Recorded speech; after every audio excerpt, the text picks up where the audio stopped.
Hello friends, welcome to my channel. आज हम लोग एक आई ड्रॉप के बारे में बात करेंगे जो कि सिप्ला कंपनी के द्वारा मैन्युफैक्चर होती है।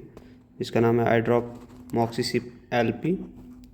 फर्स्ट ऑफ ऑल इसके हम कॉम्पोजिशन के बारे में जान जाते हैं। इसमें दो कंस्टिट्यूएंट होते हैं। एक एंटीबायोटिक होता है जो कि फ्लोरोक्विनोलोन ग्रुप का है, और दूसरा होता है लोटेप्रेडिनोल जो कि एक स्टेरॉयड होता है, कॉर्टिकोस्टेरॉयड, टॉपिकल स्टेरॉयड भी बोलते हैं इसको। इसका जो यूज है वो आँखों के लिए होता है। जैसे कि हम सबको पता है, आँख जो होता है एक डेलिकेट पार्ट होता है। तो इसमें जो दो तीन बीमारियां हैं जिनमें इसका प्रमुखता से यूज़ किया जाता है और डॉक्टर आपको प्रिस्क्राइब करते हैं। जो पहला है इन्फ्लामेशन, मतलब कि सूजन। और वो भी सूजन किसके वजह से, या तो इन्फेक्शन की वजह से सूजन या तो सूजन की वजह से इन्फेक्शन। ये दो तरह का एक इन्फेक्शन हो गया। दूसरा हो गया सर्जरी हो गई। अगर आपकी सर्जरी हुई है किसी भी बीमारी की, जैसे कि कैटरैक्ट जिसको मोतियाबिंद बोलते हैं, तो उसके बाद भी आपको डॉक्टर इस प्रिस्क्राइब करते हैं यूज करने के लिए, ताकि जो पोस्ट सर्जरी इन्फेक्शन होता है, मतलब सर्जरी के बाद जो इन्फेक्शन होने के चांसेस होते हैं वो ना हो।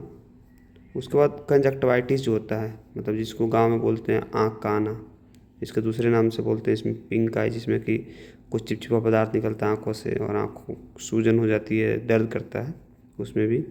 या एक चुभन होता है या जलन के साथ चुभन होती है आँखों में, तो उसमें भी इसका प्रयोग किया जाता है।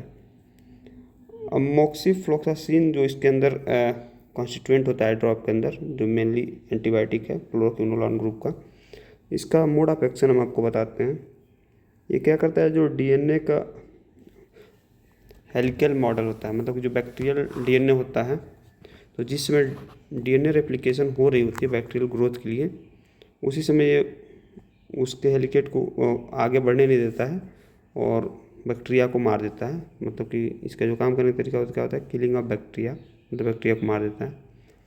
उसके बाद यहाँ पे हम लगा देंगे एक चीज़, थोड़ा सा शॉर्ट में देख लीजिएगा वीडियो रोक के, कि कौन कौन सी दवाओं के साथ इसको नहीं लेना चाहिए, या फिर लिमिटेड रूप में लेना चाहिए, या फिर डोज डॉक्टर से प्रिस्क्राइब करके या डॉक्टर से मतलब बात करके ही लेना चाहिए। तो वो यहाँ पे हम स्क्रीन पे राइट हैंड कॉर्नर में लगा देंगे, ऊपर टॉप के साइड में। और उसके बाद आते हैं कि इसको कैसे लगाना चाहिए, ध्यानपूर्वक क्या है इसमें, क्या ध्यान रखना चाहिए। तो इसमें ध्यान ये है कि आप इसको खोलें, और खोलने के बाद दिन में इसको, वैसे तो तीन बार डॉक्टर प्रिस्क्राइब करते हैं, तो लगाते वक्त ये ध्यान रखना है कि इसके टिप को कभी हाथ से नहीं छूना है। और हमेशा एक बूंद अगर दाहिने हाथ में डालें तो बाएं आँख में भी एक बूंद डालें, मतलब कि एक आँख में नहीं डालना है। प्रॉब्लम अगर एक में है फिर भी दोनों में डालना है। दूसरा क्या है कि इसको अगर डॉक्टर ने जितने दिन का प्रिस्क्राइब किया उससे अधिक नहीं एक्सटेंड नहीं करना है यूज को, क्योंकि आपको सुपर इन्फेक्शन हो सकता है, मतलब कि इन्फेक्शन के बाद दूसरा इन्फेक्शन भी हो सकता है। इसके अब डोज के बारे में बात कर लेते हैं। इसको छोटे बच्चों में वैसे प्रिस्क्राइब नहीं किया जाता है, ना ही इसको प्रेग्नेंट लेडीज़ में दिया जाता है, और ना लैक्टेटिंग मदर्स को दिया जाता है। और डॉक्टर इसको दिन में 3 बार सजेस्ट करते हैं 7 दिनों के लिए। 7 दिन के बाद जैसे कि मैंने बताया कि आपको एक्सटेंड नहीं करना चाहिए। फिर अगला ये है कि इसके जो दो कंपोनेंट हैं जिसके बारे में हमको बात करना ज़रूरी है। एक मॉक्सीफ्लोक्सासिन हाइड्रोक्लोराइड इंडियन फार्माकोपिया के थ्रू होता है, उसका जो वेटेज होता है इसमें 5 मिलीग्राम होता है। और दूसरा जो इसमें स्टेरॉयड है वो लोटेप्रेडोनोल इटाबोनेट बोलते हैं इसको, वो 5 मिलीग्राम वो भी है। उसके बाद स्ट्राइल इसमें एक्वस बफर होता है जिसमें इन दोनों को घोल के मिलाया गया होता है। तो कॉर्टिकोस्टेरॉइड जो होता है वो काम करता है ऐसे कि ये सप्रेस कर देता है इन्फ्लेमेटरी मीडिएटर जो भी होते हैं उनको सप्रेस कर देता है। हमारे जो बॉडी के इम्यूनिटी रिस्पॉन्स है उसको भी सप्रेस कर देता है। तो इससे हमारी बॉडी जो होती है हाइपर रिएक्ट नहीं करती है किसी चीज़ को लेके, और हमको जल्दी आराम मिल जाता है। उसके बाद इसका जो साइड इफ़ेक्ट है बहुत कम देखे गए हैं, या तो ना ही देखे गए हैं। लेकिन अगर रेयरली किसी में हो गए, बहुत मतलब एक तो होते नहीं, सबसे पहली बात, अगर किसी में हो भी गए तो वो बहुत ही कम होते हैं। जैसे कि आँखों में सूखा सूखापन लगता है, ड्राइनेस जिसको बोलते हैं। उसके बाद आँखों में दर्द हो सकती है, खुजली हो सकता है।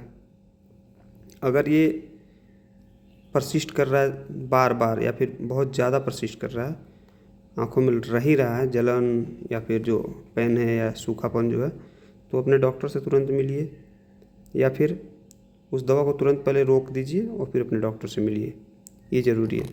अब कुछ दवाओं का जो मैंने लिस्ट देने के लिए बोला था वो यहाँ लगा दूंगा मैं, और कुछ दवाएं ऐसी जिनके साथ इसका बिल्कुल भी यूज़ नहीं करना चाहिए, जिसमें टरफेनाडीन होता है, पिप्राक्यून होता है, पिमोजाइड होता है और पिमोजाइड होता है, जिप्रासिडोन होता है। तो इन दवाओं के साथ इसका प्रयोग बिल्कुल भी नहीं करना चाहिए। और आँखें जो हैं आपकी सबसे डेलिकेट चीज़ हैं, तो उनको बचा कर रखना चाहिए। और हमेशा भी खुद से कभी इसका ट्रीटमेंट नहीं करना चाहिए। आगे आप हमारे चैनल को देखते रहिए, अच्छा लगे तो सब्सक्राइब कर दीजिए, शेयर कीजिए, कमेंट कीजिए। Thank you.